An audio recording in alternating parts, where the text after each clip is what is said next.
हाय। आज के इस लेक्चर में हम लोग सीखने वाले हैं एरे को डिक्लेयर और इनिशियलाइज कैसे करते हैं। अगर आपको भी बहुत कन्फ्यूजन होता है कि डिक्लेयर कैसे करते हैं, कितने तरीके से करते हैं, या फिर कैसे इनिशियलाइज करते हैं, या फिर वैल्यू असाइन करते हैं, तो वीडियो को एंड तक ज़रूर देखिएगा। आज सब क्रिस्टल क्लियर हो जाएगा। सबसे पहले हम बात कर लेते हैं डिक्लेरेशन की। डिक्लेरेशन का मतलब होता है कि एरे का वेरिएबल बनाना। जैसे अगर हम बात करें कि सिंटैक्स की, कि हम डिक्लेयर कैसे करते हैं, तो देखो हम क्या करते हैं, पहले डेटा टाइप लेते हैं।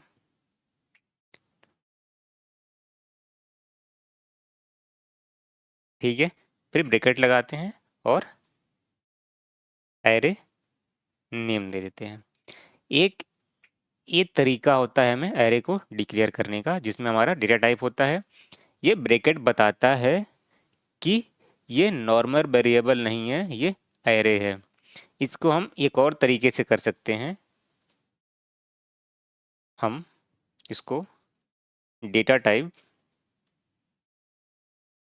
एरे नेम और फिर हम लास्ट में ब्रैकेट लगा दें। हम ऐसे भी डिक्लेयर कर सकते हैं, बट इंडस्ट्री लेवल पे या फिर मेनली यूज हम इसी का करते हैं। बट आपको पता होना चाहिए कि हम ऐसे भी कर सकते हैं। नेक्स्ट, जैसे मान लीजिए कि अभी एक एग्जांपल लें इंट का। मान लीजिए आपके पास कोई इंटीजर डेटा टाइप है और उसको आपको डिक्लेयर करना है, तो आप डेटा टाइप में इंट लेंगे, ब्रैकेट लगाएंगे, ताकि ये वेरिएबल जो है वो एरे का है, ये कोई नॉर्मल वेरिएबल नहीं है। और यहाँ पे हम एरे का नेम दे देंगे। ये हमारा हो जाएगा क्या, एरे डिक्लेरेशन। ठीक है। नेक्स्ट हम बात कर लेते हैं एरे इनिशियलाइजेशन की। इनिशियलाइजेशन का मतलब होता है मेमोरी एलोकेट करना। जैसे अगर हम सिंटैक्स की बात करें, इनिशियलाइजेशन की सिंटैक्स की बात करें, तो इसमें हो जाएगा आपका एरे का name is equal new data type और ब्रैकेट में आपका हो जाएगा साइज। देखो इसमें क्या होता है, पहले हम डिक्लेयर कर लिए, फिर हम इनिशियलाइज करने के लिए एरे का वेरिएबल यूज किए इज इक्वल न्यू, जो कि ऑब्जेक्ट क्रिएट करेगा, फिर डेटा टाइप, फिर यहाँ हम एरे की साइज को दे देते हैं, क्योंकि एरे में साइज जो है वो फिक्स होती है। जैसे फॉर एग्जांपल मान लो मैं यही ले लेता हूँ, वेरिएबल का name numbers is equal new, और डेटा टाइप हमारा क्या है इंट, और इसमें मैं कोई वैल्यू ले लेता हूँ 3। ये हमारी शो करती है साइज को। देखो यहाँ हमने डिक्लेयर कर दिया, यहाँ हम इसको इनिशियलाइज कर दिए, और हम एरे के साइज दे दिए कितना, 3। हमारी एरे की साइज हो गई 3, जो कि फिक्स होती है। और इसका मतलब होता है कि हम इसमें सिर्फ 3 इंटीजर वैल्यू स्टोर कर सकते हैं, क्योंकि हमने इंट डेटा टाइप लिया है, इसलिए हम 3 इंटीजर वैल्यू स्टोर कर सकते हैं। अगर हम स्ट्रिंग लिए होते तो हम स्ट्रिंग स्टोर कर रहे होते हैं। अगर बात करते हैं क्या हम डिक्लेयर और इनिशियलाइजेशन एक साथ कर सकते हैं, तो आंसर है हाँ, कर सकते हैं। उसको करने के लिए हम लिखते हैं इंट ब्रैकेट आपका एरे का name is equal new int, और आपकी जो एरे की साइज होती है वो हम यहाँ पे लिख देते हैं। तो इसमें हम क्या कर रहे हैं, इसमें हम एरे को एक साथ डिक्लेयर और इनिशियलाइज दोनों कर रहे हैं। अब हम बात करते हैं कि हम तो डिक्लेयर और इनिशियलाइज तो कर लिए, अब हम इसमें वैल्यू असाइन कैसे करते हैं। देखो एरे के अंदर जो होता है वो वैल्यू हम इंडेक्स के थ्रू ही असाइन करते हैं। मतलब कि फॉर एग्जांपल मान लो मैं यहाँ पे कुछ वैल्यू लेता हूँ, जैसे 1 2 3 4। ठीक है, ये 1 जो है हमारा 1, ये हमारा 0 इंडेक्स पे है। इसका मतलब कि 0 इंडेक्स पे जो एलिमेंट है हमारा वो 1 है, 1 इंडेक्स पे हमारा 2 है, 2 इंडेक्स पे हमारा 3 है, 3 इंडेक्स पे हमारा 4 है। तो एरे के अंदर जो वैल्यू असाइन होती है वो इंडेक्स के थ्रू ही होती है। फॉर एग्जांपल अगर हम इसको कोड से समझें, लेट्स सी, ये कि हम यहाँ डिक्लेयर कर दें int ARR is equal new int और है साइज दे दें हम 3। इसका मतलब हम 3 वैल्यू इसमें स्टोर कर सकते हैं। अब हम कैसे करेंगे, जैसे ARR 0 ये हमारी इंडेक्स हो गई और एरे में इंडेक्स हमेशा 0 से शुरू होती है, इज इक्वल हम कोई वैल्यू दे दिए लेट्स सी 10। ऐसे ही हम ARR इंडेक्स 1 पे दे दिए 20, ARR इंडेक्स 2 पे दे दिए 30। ठीक है, इसका मतलब है हम सिर्फ 3 वैल्यू ही स्टोर कर सकते हैं। तो हमारी 3 वैल्यू इंडेक्स के बेस पे हम असाइन कर दिए। अगर हम नेक्स्ट करते हैं तो हमें एक्सेप्शन थ्रो कर देगा, array index of bound exception throw कर देगा। ठीक है, उसको हम अभी देखते हैं। अब मान लीजिए इसको हमें प्रिंट कराना है, तो हम क्या करेंगे, हम साउट कर दिए। अगर हम यहाँ ARR कर दिए तो क्या प्रिंट होगा, अगर हम यहाँ पे सिर्फ ARR करते हैं तो यहाँ पे सिर्फ हमारा ऑब्जेक्ट एड्रेस या फिर रेफरेंस एड्रेस प्रिंट होगा। देखो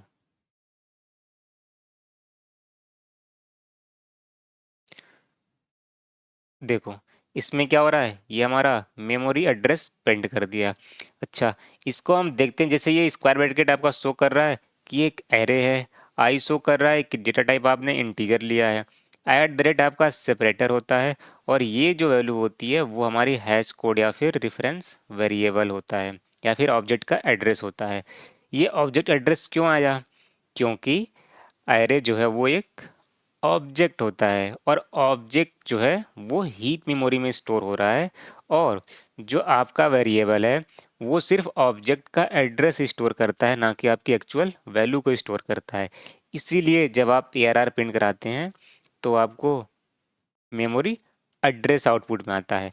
अगर हम इसको इंडेक्स के बेस पे प्रिंट करा लें, जैसे हमने असाइन किया है, जैसे ARR ऑफ हम यहाँ प्रिंट करा लें 0, तो क्या आउटपुट आएगा, अब तो आ जाना चाहिए आउटपुट,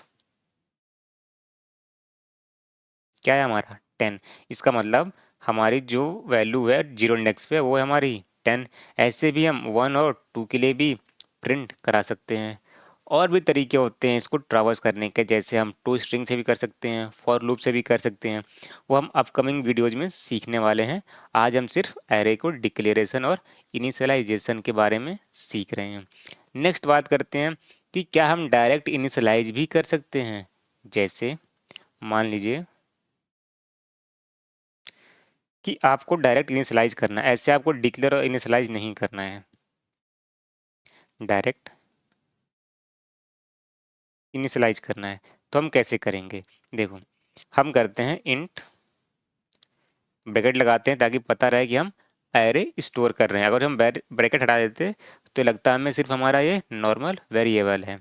तो इंट नंबर्स इज इक्वल हम लगाते हैं करली ब्रैकेट 10 20 और 30। हम ऐसे भी इनिशियलाइज कर सकते हैं। इसको हम बोलते हैं क्या है, हमने डायरेक्ट इनिशियलाइज कर दिया, हमने कोई इंडेक्स के थ्रू वैल्यू असाइन नहीं की। अब देखो जब हमने इंडेक्स की वैल्यू असाइन की थी इंडेक्स के थ्रू, तो हम यहाँ पे न्यू कीवर्ड यूज कर रहे थे। इसमें क्या हो रहा है, न्यू कीवर्ड हमारा ऑप्शनल है, क्योंकि इसमें साइज जो है ऑटोमेटिकली कैलकुलेट हो जाती है। तो हम ऐसे भी इसको इनिशियलाइज कर सकते हैं। नेक्स्ट बात करते हैं हम एक और तरीके से इनिशियलाइज करने का। जैसे हम बात करें इन अदर वे इनिशियलाइज, अगर हम इसकी बात करें, जैसे हमने इनिशियलाइज कर दिया int bracket numbers is equal new int bracket, और हम यहाँ लिख दिए 10 20 और 30।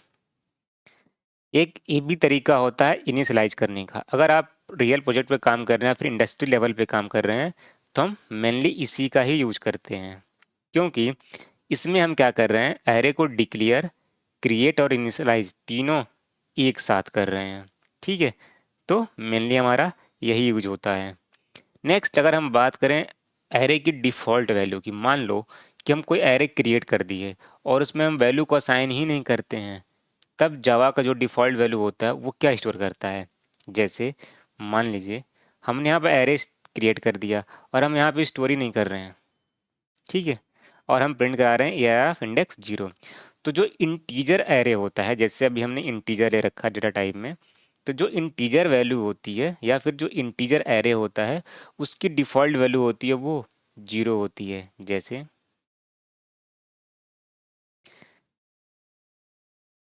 अभी हमने इसको रन कर दिया, हमने इसमें कोई भी वैल्यू असाइन नहीं करी है, तो हमारा आउटपुट क्या आ गया, 0 आ गया। इसका मतलब जो इंटीजर एरे होता है उसकी डिफ़ॉल्ट वैल्यू 0 होती है। ऐसे ही अगर बात करें स्ट्रिंग की, तो जो स्ट्रिंग एरे होता है उसकी डिफ़ॉल्ट वैल्यू जो होती है वो नल होती है। अगर आपने कोई स्ट्रिंग एरे डिक्लेयर कर दिया और उसमें आपने वैल्यू असाइन नहीं किया तो उसकी डिफ़ॉल्ट वैल्यू नल होती है। ऐसे अगर बात करें बूलियन एरे की, तो बूलियन एरे की जो डिफ़ॉल्ट वैल्यू होती है वो फॉल्स होती है। मैं आपको यहाँ पे लिख देता हूँ, इंटीजर का जो डिफ़ॉल्ट वैल्यू होता है, डिफ़ॉल्ट वैल्यू वो होता है आपका 0। स्ट्रिंग का जो होता है वो होता है आपका नल। ऐसे ही अगर आप बूलियन बना रहे हैं, बूलियन एरे, तो जो बूलियन की डिफ़ॉल्ट वैल्यू होती है वो फॉल्स होती है। ठीक है, ये सब आपको बस ध्यान में रखना है। आई होप कि आज का वीडियो आपको अच्छा लगा होगा, क्योंकि अपकमिंग वीडियो हम लोग सीखने वाले हैं कि कैसे हम यूजर्स इनपुट लेते हैं, कैसे हम इसको ट्रावर्स कर सकते हैं, like for loop, while loop या फिर एरेज डॉट टू स्ट्रिंग से, ये सब हम सीखने वाले हैं। सो आई होप कि वीडियो अच्छा लगा होगा, तो लाइक करिए, शेयर करिए और सब्सक्राइब भी कर दीजिए। मिलते हैं नेक्स्ट वीडियो में, क्योंकि हम एक एक स्टेप आगे बढ़ रहे हैं और डॉट को कनेक्ट करते हुए सीख रहे हैं। आप भी अगर जो सीरीज में सीखेंगे तो एरे आपके लिए भी बहुत ईजी हो जाएगा। मिलते हैं नेक्स्ट वीडियो में।